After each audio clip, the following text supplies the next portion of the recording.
Уйласаң да уятырбыз сызгырып. Безнең күрше авылда гармун өзгән чагында, уйнап көлеп шаулап биек шулай булсын тагында.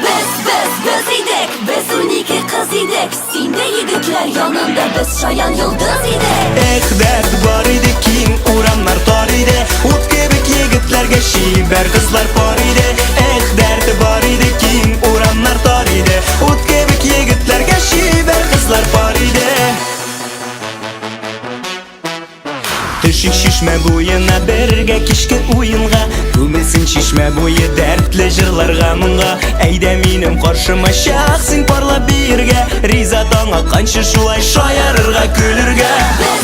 Biz idek, biz 12 kız idek. Sinde yigitler yanında, biz şayan yıldız idek. Dert var idi, keng uramlar tor idi. Ут kebek yigitlarga şiber kızlar par idi. Dert var idi, keng uramlar tor idi. Ут kebek yigitlarga şiber kızlar par idi. Dert var idi, keng uramlar tor idi. Ут kebek yigitlarga şiber kızlar par idi. Dert var idi, keng uramlar tor idi. Ут kebek yigitlarga şiber kızlar par idi.